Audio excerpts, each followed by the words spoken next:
રાત્રિનો સમય હતો. અમદાવાદ સ્ટેશનથી રાજસ્થાન તરફ જતી ટ્રેન આગળ વધી રહી હતી. બહાર વરસાદના ઝાપટા ધીમા પડ્યા હતા, પણ હવામાં ભીનાશ હતી.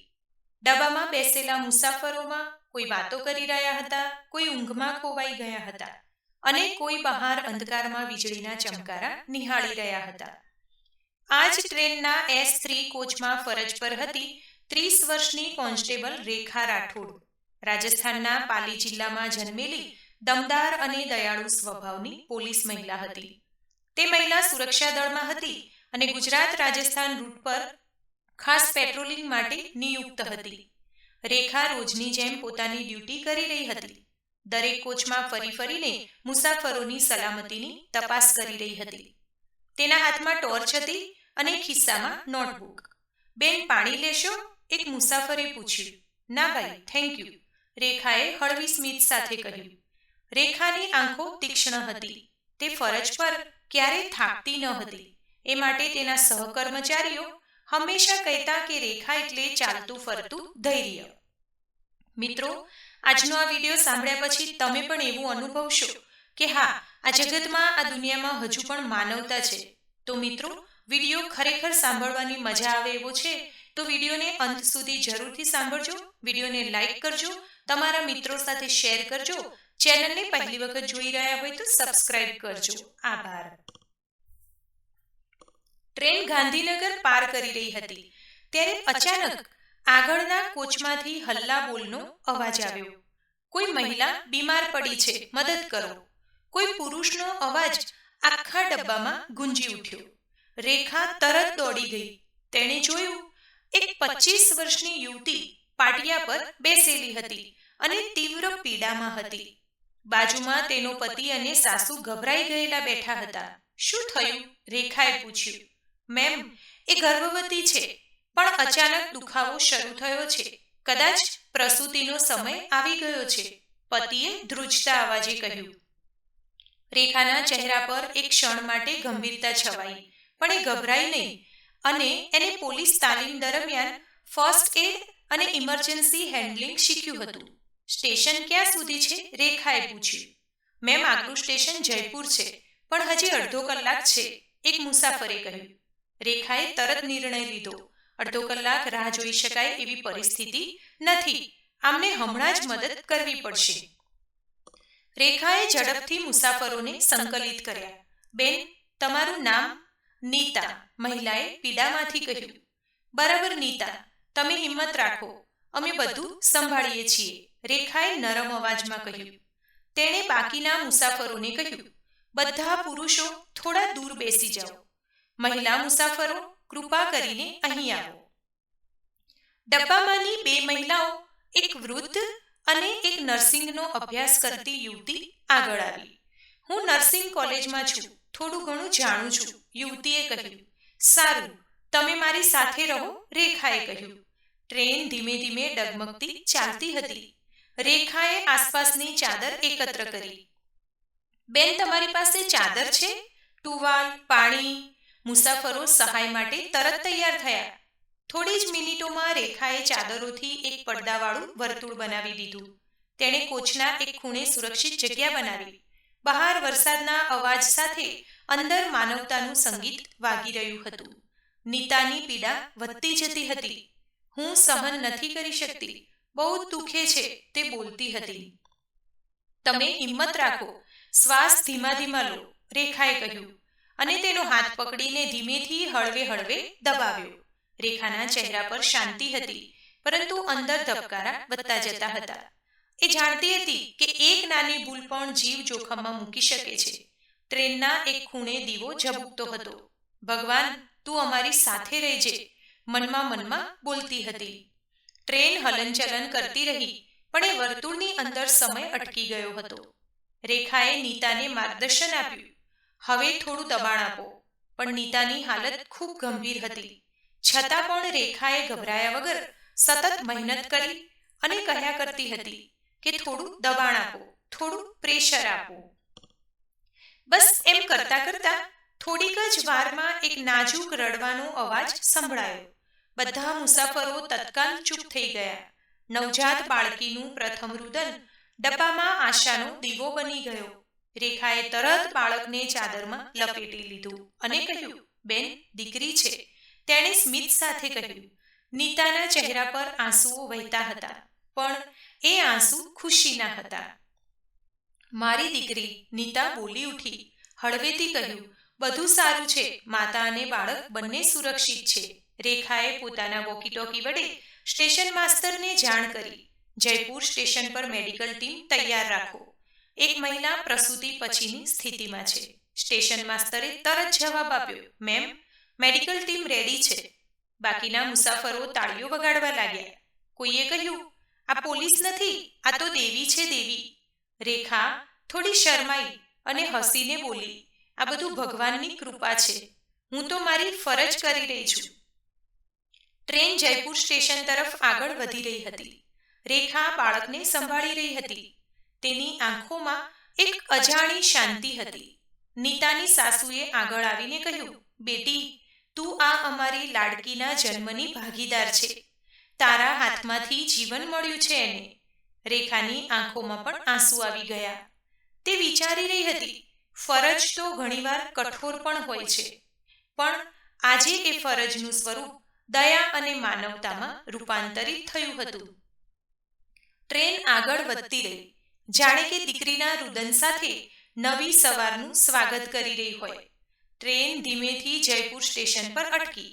પ્લેટફોર્મ પર પહેલેથી જ મેડિકલ ટીમ, એમ્બ્યુલન્સ અને થોડા પોલીસ અધિકારીઓ ઊભા હતા.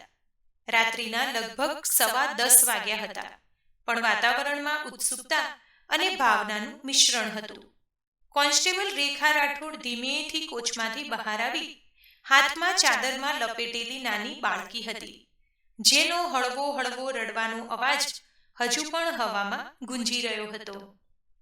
બાળકના ચહેરા પર શાંતિ હતી, જાણે કે દુનિયાએ તેને પ્રેમથી સ્વાગત કર્યું હોય. મેડિકલ ટીમ તરત આગળ આવી. માતા નીતાને સ્ટ્રેચર પર લઈ જવાઈ. નીતાના ચહેરા પર થાક હતો, પણ આંખોમાં આનંદ ઝળહળતો હતો. એ બોલી, મારી દીકરી મારી આશા છે. બાજુમાં ઊભેલી રેખાના ચહેરા પર સ્મિત છલકાતું હતું, પણ એ સ્મિતની પાછળ એક ભાવનાનો સમુદ્ર છુપાયેલો હતો. એણે પોતાના મનમાં કહ્યું, આ મારી ડ્યુટી નથી, મારી જિંદગીનો અર્થ બની ગઈ છે. એમ્બ્યુલન્સ સીધી જયપુર સિવિલ હોસ્પિટલ તરફ દોડી. રસ્તામાં રેખા પણ સાથે ગઈ. તેની આંખો બાળકી પરથી હટતી નહોતી. હોસ્પિટલ પહોંચતા જ ડોક્ટરોએ તપાસ શરૂ કરી. થોડા સમય બાદ ડોક્ટર બહાર આવ્યા અને કહ્યું, માતા અને બાળક બંને સંપૂર્ણ સ્વસ્થ છે. ચિંતા કરવાની કોઈ જરૂર નથી. રેખાએ ધીમેથી શ્વાસ લીધો. એણે પોતાના કપાળ પરનો પરસેવો સાફ કર્યો. એ વખતે નીતાના પતિએ આગળ આવીને હાથ જોડ્યા. મેમ, તમે અમારું જીવન બચાવ્યું છે. તમે ના હોત તો ખબર નહીં શું થાત. રેખાએ હળવેથી કહ્યું, મેં ફક્ત મારી ફરજ નિભાવી છે ભાઈ. એ તો ભગવાનની કૃપા છે, પણ અંદરથી એ જાણતી હતી કે આ ફરજથી વધુ કંઈક હતું, માનવતા, જે આજની રાત્રે જીવંત બની હતી. આ ઘટના હોસ્પિટલમાંથી બહાર આવતા જ મીડિયા સુધી પહોંચી ગઈ. સવારે સમાચાર ચેનલો અને સોશિયલ મીડિયા પર હેડલાઇન્સ આવવા લાગી. ચાલતી ટ્રેનમાં જન્મેલી બાળકી. પોલીસ કોન્સ્ટેબલ રેખાએ કરી પ્રસૂતિમાં મદદ. રાત્રે વરસાદ વચ્ચે ટ્રેનમાં માનવતાનો ચમત્કાર. જીવનદાતા પોલીસના નામ પર બાળકીનું નામ પણ રાખવામાં આવ્યું, રેખા. અમે કહ્યું, આ યુગમાં જ્યાં દરેક વ્યક્તિ પોતાના જીવનમાં વ્યસ્ત છે, ત્યાં એક મહિલા પોલીસે ફરજ અને દયા બંનેનું ઉદાહરણ પૂરું પાડ્યું. 2 દિવસ પછી અમદાવાદ રેલવે પોલીસ હેડક્વાર્ટરમાં ખાસ પ્રોગ્રામ આયોજિત થયો. ત્યાં હાજર હતા ડીઆઈજી સાહેબ, રેલવે અધિકારીઓ અને મીડિયાના પ્રતિનિધિઓ. સ્ટેજ પર રેખાને બોલાવવામાં આવી. એ સાદા યુનિફોર્મમાં હતી, પણ ચહેરા પર ગૌરવ સ્પષ્ટ દેખાતું હતું. ડીઆઈજીએ એના હાથમાં ગૌરવ ચિહ્ન આપ્યું અને બોલ્યા, રેખા રાઠોડે સાબિત કરી બતાવ્યું છે કે ફરજ ફક્ત નિયમો પૂરા કરવાની બાબત નથી. ફરજ એ માનવતાની સેવા છે. જ્યારે લોકો ડરતા હોય ત્યારે જે હાથ મદદ માટે આગળ આવે, એ જ સાચો રક્ષક છે. તાળીઓના ગડગડાટ હોલમાં ગુંજી ઉઠ્યો. રેખા માઇક પાસે આવી અને નમ્ર અવાજમાં બોલી, હું ફક્ત મારી ફરજ કરી રહી હતી. એ રાત્રે એક સ્ત્રી પીડામાં હતી અને હું પણ સ્ત્રી છું. મેં માત્ર એ જ વિચાર્યું કે જો હું એની જગ્યાએ હોત તો કોઈ મારી મદદ કરત. એ વિચારથી જ મને શક્તિ મળી. તે બોલતા બોલતા તેની આંખોમાં આંસુ આવી ગયા, પણ એ સ્મિત સાથે આંસુને રોકી રહી હતી. અઠવાડિયા પછી એ જ હોસ્પિટલમાં એક વિશેષ દિવસ હતો. નીતા અને તેનો પરિવાર રેખાને મળવા આવ્યા. બાળકી હવે ચમકતી આંખોથી બધું નિહાળી રહી હતી. નીતાની સાસુએ બાળકને રેખાના હાથમાં આપતા કહ્યું, આ હવે તમારી દીકરી પણ છે. અમે એનું નામ રાખ્યું છે રેખા, મારા નામ પર. હા બેટા, તેને જન્મ આપ્યો છે. તારું નામ એને જીવનભર યાદ રહેશે. રેખાએ બાળકીના કપાળ પર ચુંબન કર્યું. એને ધીમેથી કહ્યું, હું આશીર્વાદ આપું છું કે તું મોટી થઈને દરેકના જીવનમાં પ્રકાશ લાવજે. તે સાંજે રેખા ફરી ટ્રેન ડ્યુટી પર હતી. એ જ રૂટ, એ જ હવા, એ જ વરસાદ, પણ એ વખતે એના મનમાં અલગ શાંતિ હતી. ટ્રેનની વિન્ડોમાંથી બહાર નજર કરતા એ વિચારી રહી હતી, ફરજનો અર્થ હું આજે સમજી. યુનિફોર્મ ફક્ત શસ્ત્ર નથી, એ દયા, પ્રેમ અને કરુણાનું પ્રતીક છે. ક્યારેક કાયદાથી વધારે જરૂર હોય છે માનવતાની. ટ્રેનના અવાજમાં એ બાળકના રુદનનો પ્રતિધ્વનિ સંભળાતો હતો. એ અવાજ હવે એના માટે પ્રેરણા બની ગયો હતો. કહેવામાં આવે છે કે જીવન આપનાર ભગવાન છે, પરંતુ ક્યારેક એ ભગવાન માનવીના રૂપમાં દેખાય છે. જેવી રેખા રાઠોડ તે રાત્રે હતી. એને બતાવ્યું કે માનવતાથી મોટું કોઈ ડિગ્રી કે પદ નથી. એ હૃદયમાં વસતી છે, જે આ પ્રેમ અને હિંમત બંને એક સાથે રહે છે. બાળકી રેખા મોટી થઈને જ્યારે બોલી શકી, ત્યારે એને પ્રથમ શબ્દ બોલ્યો માં, અને એ શબ્દ સાથે જ રેખા રાઠોડની આંખો ફરી ભીની થઈ ગઈ, કારણ કે એ સમજી ગઈ હતી કે એ રાત્રે જે જીવને બચાવ્યું હતું એ હકીકતમાં એની આત્માનું એક અંશ બની ગયો હતો. વર્ષો વીતી ગયા, સમયનું ચક્ર આગળ વધતું ગયું, પરંતુ એ રાતની કહાની હજી પણ લોકોના મનમાં જીવંત રહી. રાજસ્થાન જતી ટ્રેનમાં જન્મેલી બાળકી હવે 10 વર્ષની થઈ ગઈ હતી. રેખા, જેનું નામ જ એની જીવનકથા બન્યું. નીતા અને તેના પતિ બાળકીને પ્રેમથી ઉછેરતા. એ ખૂબ બુદ્ધિશાળી, દયાળુ અને સંવેદનશીલ હતી. જ્યારે અન્ય બાળકો રમકડા માંગતા, ત્યારે એ કહેતી, મને પોલીસની કેપ જોઈએ છે, હું પણ એક દિવસ કોઈને બચાવીશ. એના માતા પિતા વારંવાર એને એ રાતની વાર્તા સંભળાવતા કે કેવી રીતે ચાલતી ટ્રેનમાં એક બહાદુર મહિલા પોલીસે એને જન્મ આપ્યો હતો. દરેક વખતે એ સાંભળતી અને આંખોમાં ચમક આવી જતી. એક દિવસ શાળામાં હીરો ઓફ ધ નેશન વિષય પર સ્પર્ધા હતી. બધાએ ફિલ્મના હીરોના નામ લખ્યા, પણ નાની રેખાએ લખ્યું, મારી હીરો છે કોન્સ્ટેબલ રેખા રાઠોડ. એને શિક્ષકે પૂછ્યું, બેટા આ કોણ છે? રેખાએ નિર્દોષ સ્મિત સાથે કહ્યું, મારા જન્મ સમયે મારી મમ્મી સાથે ટ્રેનમાં હતી. એણે મારો જીવ બચાવ્યો. એ મારા માટે ભગવાન જેવી છે. ક્લાસ તાળી વગાડીને એના શબ્દો પર ખુશ થયો. સમય સાથે નાની રેખા મોટી થતી ગઈ. એને અભ્યાસમાં પણ રસ હતો અને સેવા કરવામાં પણ. એને 18 વર્ષની ઉંમરે પોલીસ વિભાગમાં જોડાવાનું સપનું જોયું. નીતા એને અમદાવાદ લઈ ગઈ, જ્યાં હવે કોન્સ્ટેબલ રેખા ઇન્સ્પેક્ટર તરીકે કાર્યરત હતી. વર્ષો પછી બંનેની ફરી મુલાકાત થઈ. તમારું નામ પણ રેખા? ઇન્સ્પેક્ટર પૂછે છે. ત્યારે બાળકી બોલી, મારી મમ્મીએ તમારું નામ મને આપ્યું છે, કારણ કે તમે મારો જીવ બચાવીને જન્મ આપ્યો હતો. રેખા રાઠોડ એક ક્ષણ માટે મૌન રહી ગઈ. એની આંખોમાં ગર્વ અને પ્રેમ છલકાઈ રહ્યા હતા. એણે બાળકીના માથા પર હાથ રાખીને આશીર્વાદ આપ્યા. તું મારી સૌથી મોટી જીત છે બેટા. જો તું માણસોને મદદ કરવાનું શીખી જાય તો એ જ તારો સાચો ધર્મ છે. વર્ષો પછી જ્યારે નાની રેખા પણ પોલીસ ટ્રેનિંગ માટે પસંદ થઈ, ત્યારે સમાચાર ફરી હેડલાઇન બન્યા. ચાલતી ટ્રેનમાં જન્મેલી બાળકી હવે પોલીસ બનશે, જીવનદાતા રેખાના પગલે. સંપૂર્ણ સમાજે એ ઘટના ફરી યાદ કરી.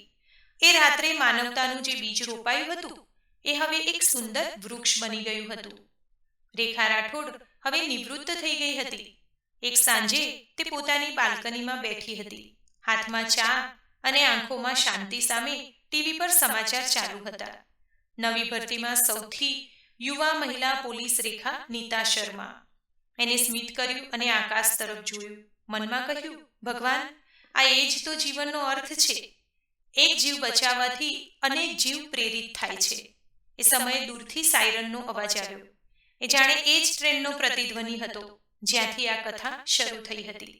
રેખા રાઠોડની આંખો ભીની થઈ ગઈ, પણ હૃદય ગૌરવથી ભરાઈ ગયું. વર્ષો બાદ એક સમારંભમાં રેખા રાઠોડ અને યુવા અધિકારી રેખા નીતા શર્મા એક સાથે મંચ ઉપર ઊભી રહી હતી. લોકોએ તાળીઓ વગાડીને સ્વાગત કર્યું. જેણે જીવ બચાવ્યો હતો અને એ એક જેને જીવનને અર્થ આપ્યો હતો. રેખા રાઠોડે માઇક પાસે જઈ ધીમેથી કહ્યું, હું એ રાત ક્યારેય નહીં ભૂલી શકું. ફરજ ક્યારેક યુદ્ધ જેવી લાગે છે, પણ એ જ ફરજ જો પ્રેમથી કરવામાં આવે ને તો એ સૌથી મોટી જીત છે. હું ગર્વ અનુભવું છું કે મારી સંતાન દીકરી આજે રાષ્ટ્રની સેવા માટે તૈયાર છે. તાળીઓના ગડગડાટ વચ્ચે બંને એકબીજાને ગળે લગાવ્યા. સમારંભમાં દરેકની આંખો ભીની થઈ ગઈ.